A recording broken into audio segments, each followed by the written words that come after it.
Boa noite a todos. Vamos conversar sobre a morte. Esse final de semana eu li esse livro da doutora Ana Cláudia Quintana Arantes. A morte é um dia que vale a pena viver. É um nome estranho para o livro. Não é um livro espírita, é um livro direcionado ao profissional de saúde. A doutora Ana Cláudia Quintana, ela montou no Hospital Albert Einstein e no Hospital das Clínicas em São Paulo o grupo de atendimento de paliativo, assistente às pessoas que estão em fase terminal. E lendo esse livro, eu comecei a ver, é isso que nós vamos conversar aqui, trocarmos uma ideia, o espanto dela. Ela começa o livro como jovem, com uma avó doente, vivenciando, como todos nós, a morte e a doença, resolvendo ser médica. E quando ela entra para a faculdade de medicina, todos se espantam porque ela quer entender o processo da morte. E ela quer poder ajudar as pessoas que estão muito próximas, estão em fase terminal, estão muito próximas da morte, e ela é vista quase como um ET dentro da faculdade.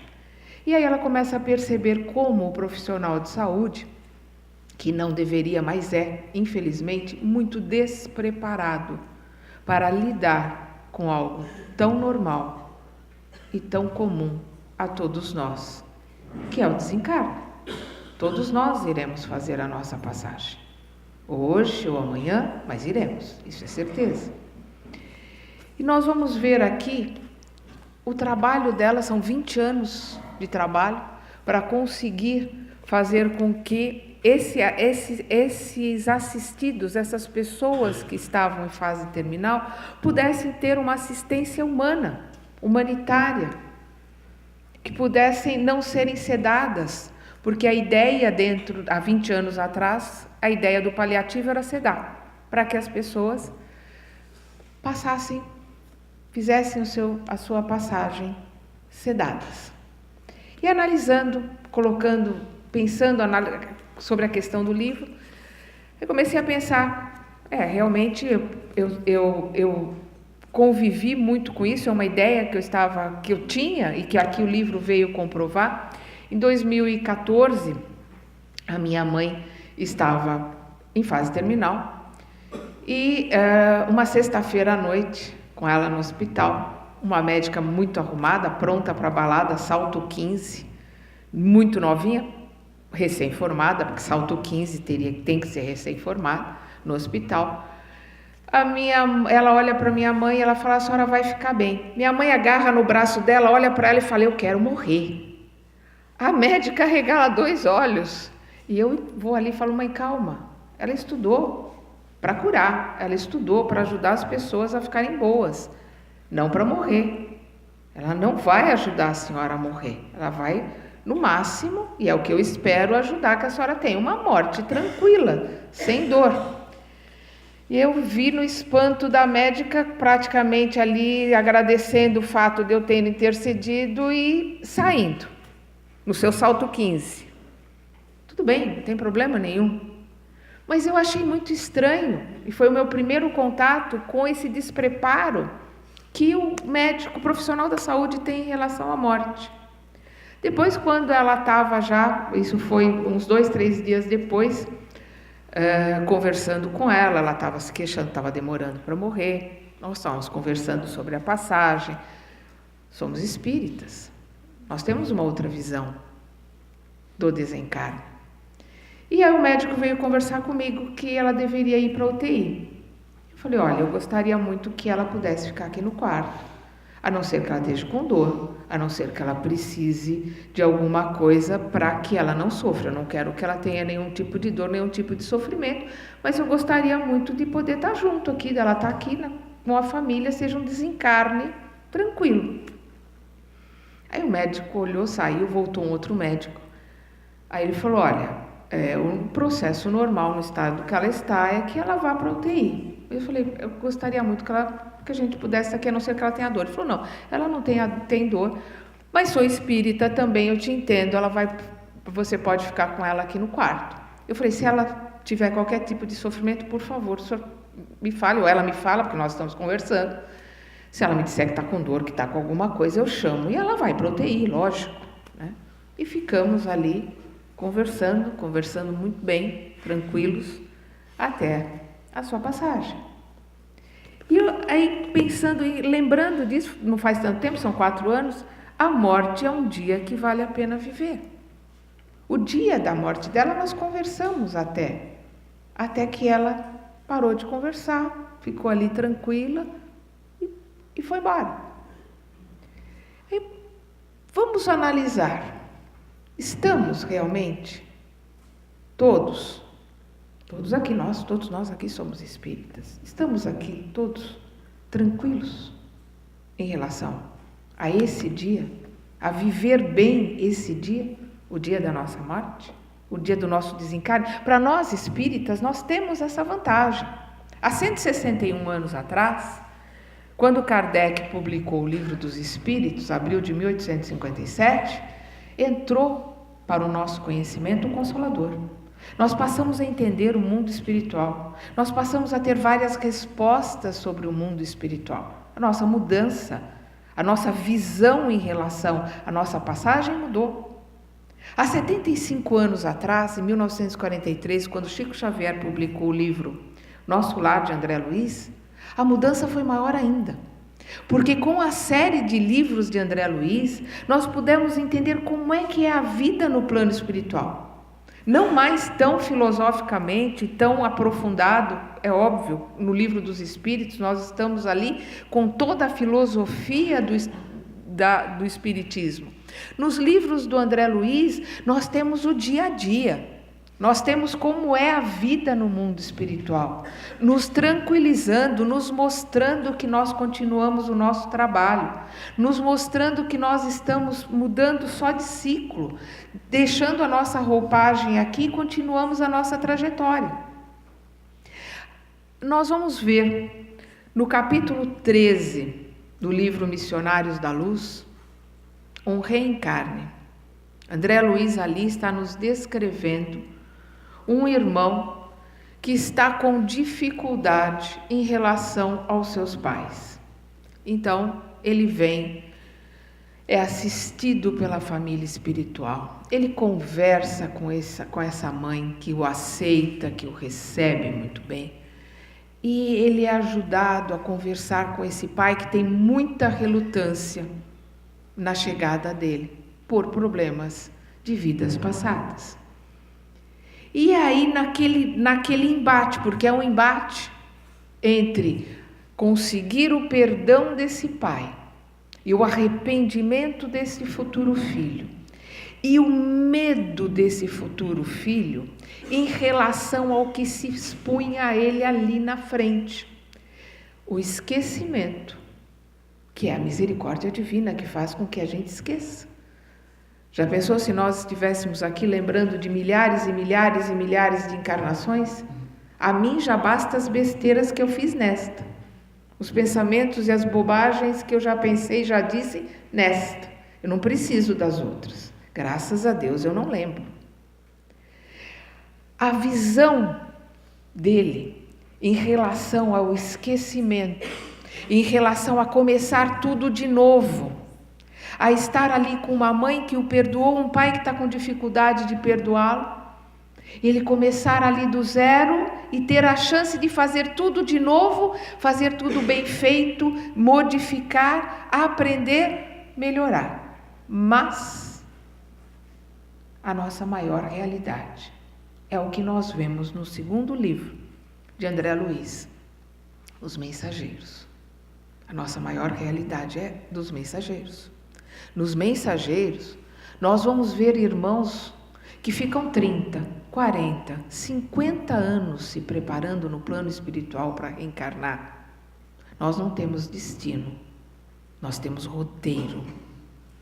se monta um roteiro no plano espiritual daquilo que nós vamos acertar nas nossas contas no novo reencarne, e aquilo que vai nos ser apresentado para que diante das nossas escolhas nós possamos mudar, nós possamos melhorar, nós possamos crescer, ou o que a maioria de nós faz, que é o que nós vemos nesse livro, enfiar o pé na jaca, afundar e sair daqui pior do que viemos, com mais encargos, com mais dívidas e sem realizar absolutamente nada daquilo que se comprometeu a fazer.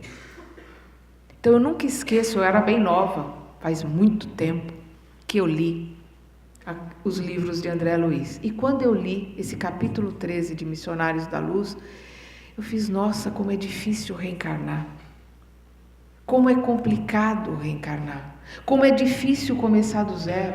Como é difícil saber que eu não vou lembrar de nada. Como é que eu vou saber que eu vou acertar? Como é que eu vou saber que eu estou fazendo a coisa certa? É muito mais fácil errar. Então, naquela hora, tomei conhecimento, como eu disse, eu era bem nova, mas naquela hora eu tomei conhecimento de que a coisa mais difícil nesse planeta é reencarnar, é nascer. Não é ir embora, não é morrer. Morrer faz parte da vida, não é morrer. Nós não morremos, nós desencarnamos. Nós fazemos uma viagem de volta para casa. O desencarne é libertador, é abrir as portas da prisão, principalmente para as pessoas que estão doentes, para as pessoas que estão em fase terminal, para as pessoas que estão com doenças agressivas, com doenças doloridas, com doenças que sofrem família e sofre a pessoa. O desencarne é libertador, é abrir as portas da prisão, é voltar para casa.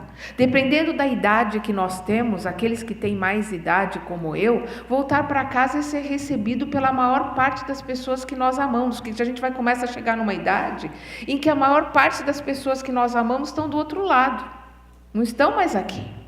Então é um voltar para casa e ser muito bem recebido. Então por quê que nós temos tanta dificuldade, como disse o Alcebiades aqui na hora que nós começamos a falar, com a palavra, com a situação que é o desencarne, que é a morte, que é passar para o outro lado? Por que nós temos essa dificuldade de enfrentar uma situação absolutamente natural? Teria e tem que ser de uma forma mais leve, mais tranquila. E eu me pergunto, no caso da minha mãe, com 87 anos, foi tranquilo conversar, ficar com ela ali na passagem, lembrar dos livros de André Luiz, perguntar o que ela estava vendo? Pela idade, pela proporcionalidade das coisas. A minha mãe está indo antes de mim, normal, natural. Quando a coisa acontece ao contrário, é mais difícil. Eu não estou falando aqui, gente, de luto. Eu não estou falando de saudade. Isso é um outro assunto para uma outra palestra. Eu estou falando aqui de nós convivermos com as pessoas que nós amamos desencarnando e principalmente nos prepararmos para o nosso desencarne, para que seja uma coisa tranquila. No livro do Êxodo, no Velho Testamento, tem uma passagem muito conhecida que é da mulher de Ló. Quando eles estão saindo do Egito, o que Moisés coloca para todos é que não olhem para trás. É uma metáfora sobre o desencarne. Não olhe para trás. Não sinta saudade das coisas que vocês estão deixando lá no Egito. Não sinta saudade dos seus pertences. Não sinta saudade das suas coisas. Não sinta saudade da vida que está deixando lá no Egito. E a mulher de Ló, sentindo saudade do que estava deixando lá, olhou para trás e virou uma estátua de sal. É uma metáfora, no Velho Testamento, nos colocando e nos mostrando como deve ser o nosso desencarne. Vamos nos perguntar todos, eu faço essa pergunta sempre para mim, se eu desencarnar hoje, amanhã eu acordo no plano espiritual continuando a minha vida, eu vou olhar para trás ou não? As minhas coisas, a minha vida, os meus sentimentos estão bem resolvidos? Ou eu vou sentir saudade de coisas e pessoas, arrependimentos? Vou sentir falta de perdões que não dei ou perdões que eu não pedi? É uma análise que nós temos que fazer sempre, todos os dias, porque um dia nós estaremos certos, vai ser o último. Nenhum de nós aqui vai passar por essa vida sem desencarnar. É a certeza que todos, sinto dizer, mas é a certeza que todos nós temos, que iremos desencarnar. Ninguém vai ficar aqui. Então nós temos que nos preparar para não olhar para trás, para não virarmos na metáfora a estátua de sal. Nós temos que nos preparar para aceitar a passagem das pessoas que nós amamos, seja em que idade for, com a tranquilidade do verdadeiro espírita. Aí eu faço a pergunta: nós somos espíritas verdadeiros? Ou nós, pura e simplesmente, entramos para a doutrina e não permitimos que a doutrina entre em nós? Porque são coisas diferentes. Eu conhecer todos os livros de Allan Kardec, todos os livros de André Luiz me dão conhecimento.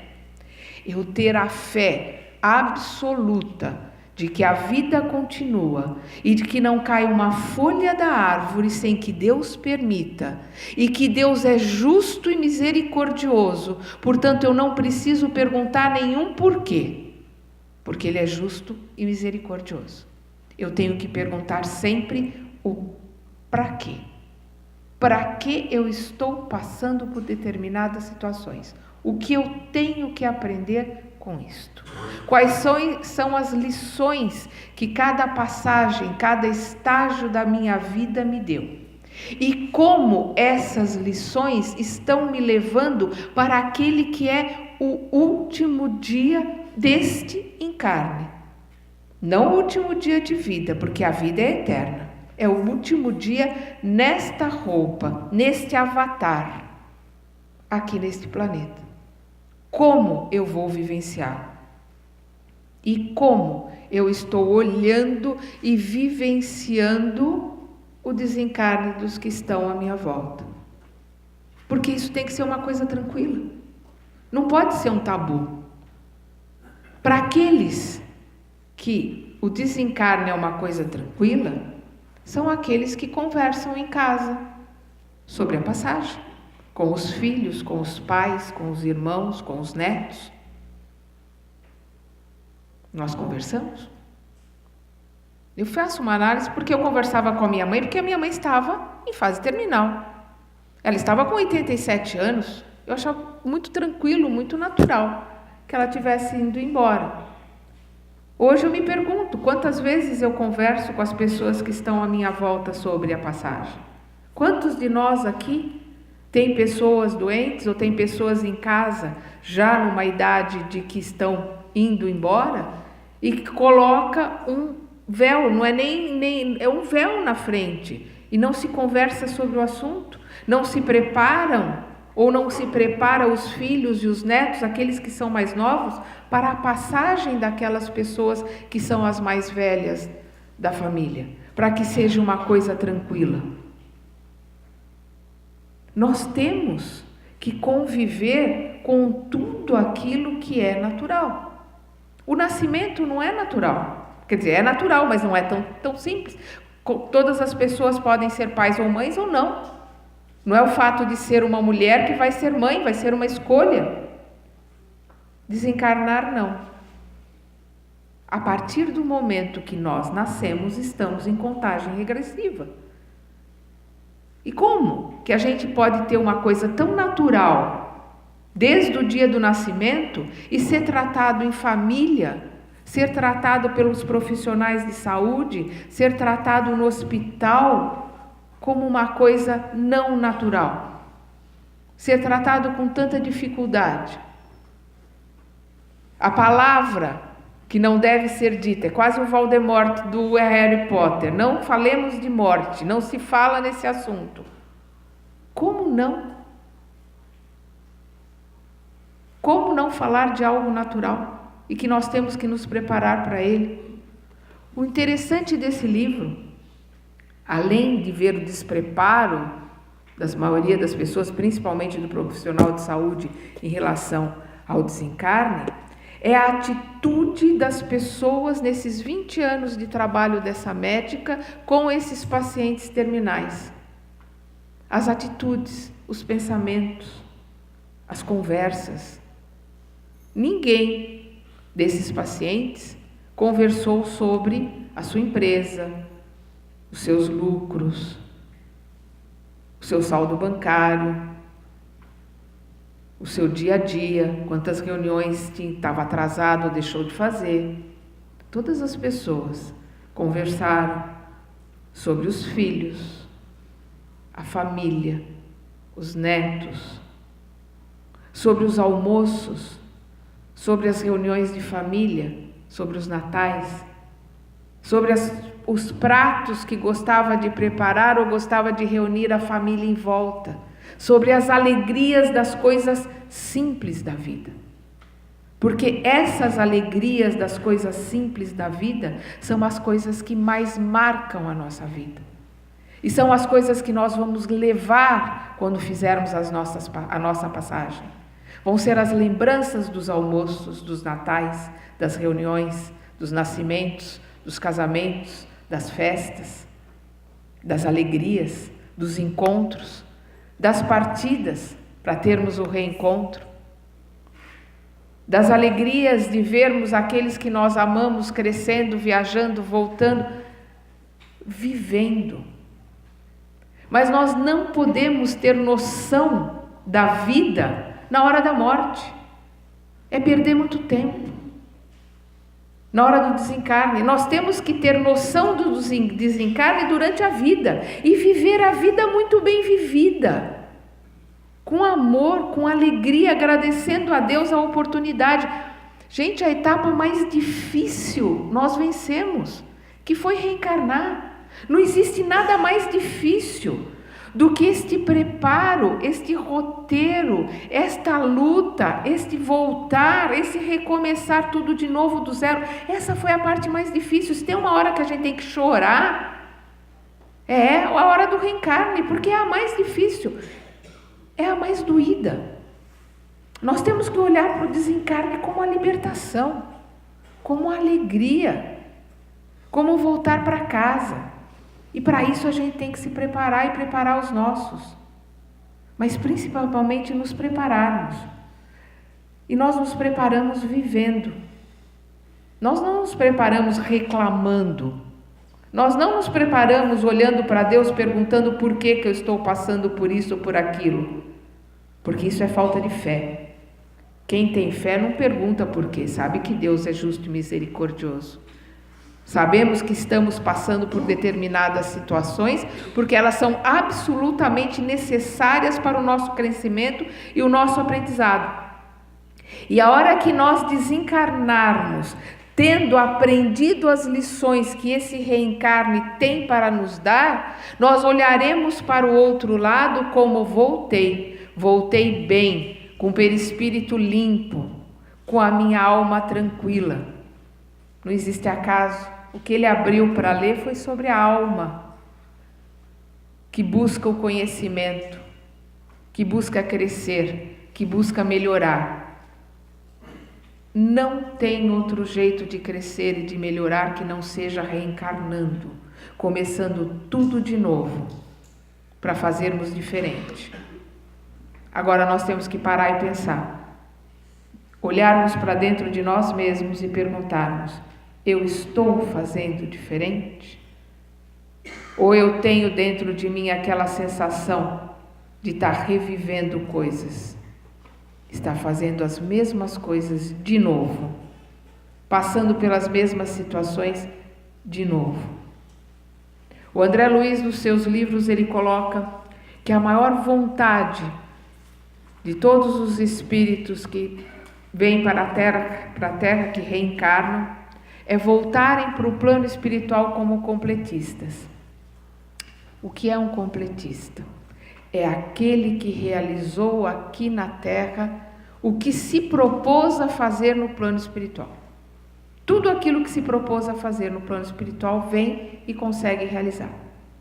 André Luiz nos coloca que dá para contar nos dedos de uma mão, não precisa nem as duas, os espíritos que voltam para o plano espiritual como completistas. Tamanho número da nossa perda de tempo. Tamanho número e o despreparo nosso em relação a este reencarne, ao nosso despreparo para viver. Porque se nós não estamos preparados para viver, se nós não nos preparamos para aprender, crescer e melhorar durante esta oportunidade que Deus nos dá, que é este reencarne, como que eu vou enfrentar o meu mentor, a minha família espiritual, na hora do meu desencarne, olhar para eles e disser: eu fui, reencarnei, trabalhei, paguei as contas, comi, dormi, fiquei no Facebook, no WhatsApp, assistindo televisão. Foi para isso? Esse trabalho todo de reencarne? Foi para isso o preparo todo de vir para cá? Nós vamos olhar para esses irmãos que estão à nossa volta aqui e agora, que é a nossa família espiritual, que é o nosso mentor, e dizer para ele: eu perdi meu tempo. Talvez seja por isso, pela nossa consciência da perda de tempo, a nossa consciência de estarmos desprezando aquilo que Deus nos deu, que foi a oportunidade de crescer e de melhorar, que a gente tenha tanto medo do desencarne, porque nós vamos ter que olhar para nós mesmos e dizer: eu não prestei, eu não servi, eu não melhorei, eu não cresci, eu não fiz nada. E agora eu vou entrar na fila de novo e vou pedir a misericórdia divina que me dê a oportunidade de novo para reencarnar. Aí acho que vem até a pergunta: para quê, né, criatura? Você vai perder tempo de novo? Vamos dar chance para aqueles que querem realmente mudar, para aqueles que querem realmente melhorar.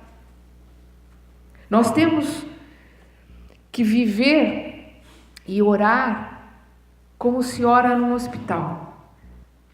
Em nenhum templo, em nenhuma igreja, eu sinto ou senti a energia que a gente sente quando faz uma oração dentro de um hospital.